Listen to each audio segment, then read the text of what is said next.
रस्त्यावर उतरलेल्या देशातील तरुणाईवर राग मनात न धरता त्यांना नेमकं काय पाहिजे ते देण्याचं शहाणपण राज्यकर्त्यांना यावं. दिल्लीतील तरुणाईच्या आंदोलनाच्या पार्श्वभूमीवर माजी मंत्री जयंत पाटील यांचं विधान. देशातील तरुणांनी रस्त्यावर येऊन आपल्या भावना व्यक्त केल्या आणि याचा राग मनात न धरता आजच्या तरुणाईला नेमकं काय हवं ते देण्याचं शहाणपण राज्यकर्त्यांनी येईल असे मत माजी मंत्री जयंत पाटील यांनी दिल्लीमधील झालेल्या आंदोलनाच्या पार्श्वभूमीवर केलं आहे. तरुण पिढीच्या मनात ज्या अपेक्षा आहेत त्या जर समजून घेत पूर्ण केल्या तर त्या तरुणाईने तुम्हाला एकेकाळी डोक्यावर घेतलं होतं तेच तरुण पिढी तुम्हाला डोक्यावर घेऊ शकते असंही जयंत पाटील यांनी म्हटलं आहे.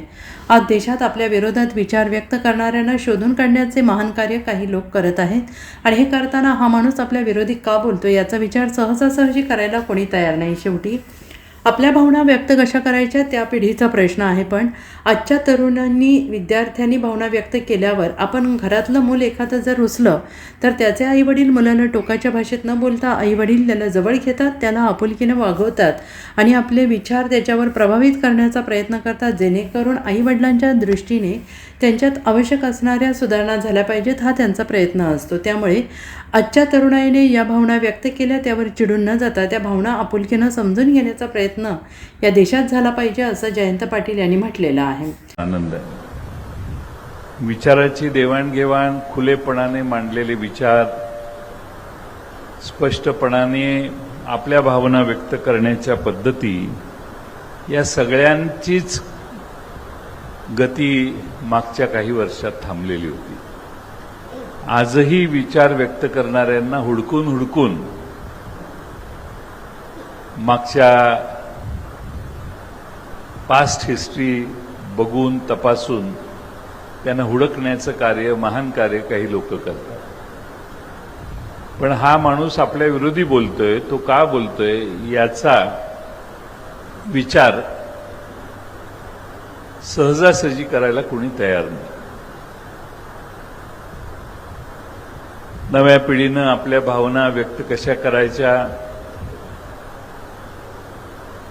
त्या पिढीचा तो प्रश्न आहे. पण तरुणांनी, विद्यार्थ्यांनी ज्या भावना व्यक्त केल्या, ते घरातलं मूल एखादं जर चिडलं, रुसलं,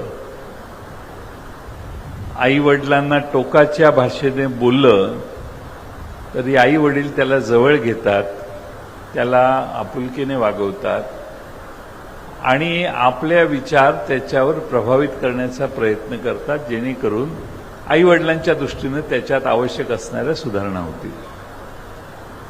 या देशातही हेच झालं पाहिजे. तरुणांनी रस्त्यावर येऊन आपल्या भावना व्यक्त केल्या, याचा राग मनात न धरता त्या तरुण पिढीला जे मनात आहे, ज्या अपेक्षा आहेत त्या पूर्ण जर केल्या तर कदाचित तीच तरुण पिढी तुम्हाला डोक्यावर घेऊ शकते.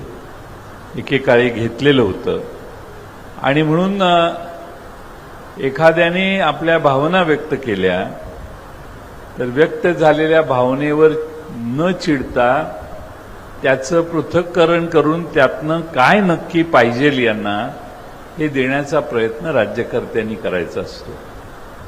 मला अपेक्षा आहे की हे शहाणपण राज्यकर्त्यांना येईल आणि भारतातल्या नव्या पिढीनं ज्या साध्या अपेक्षा व्यक्त केल्या, काही त्यांनी मागितलं नाही. त्यांनी सांगितलं तुमचा पेपर फुटून देऊ नका. त्यांनी काही मागितलेलंच नाही. त्यामुळे ही सामान्य मागणी या देशात पूर्ण व्हावी यासाठी लाखो लोक रस्त्यावर येतात. याच्यातून या देशामध्ये प्रत्येकाच्या मनातला हुंकार अजूनही जिवंत आहे असा त्याचा अर्थ मी काढतो. शेवटी न्याय अन्याय ज्याच्या त्याच्या दृष्टिकोनातून बदलत असतो. पण आपल्या देशातल्या आपल्या नव्या पिढीनं ही वेगळ्या प्रकारे जी भूमिका व्यक्त केली त्याच्याकडे चिडून न जाता आपुलकीने बघून त्यांना त्यांच्या मनात ज्या अपेक्षा आहेत त्या पूर्ण करण्याचं काम या देशात व्हावं अशी अपेक्षा व्यक्त करतो. Bureau report, SPN Marathi, Sangli.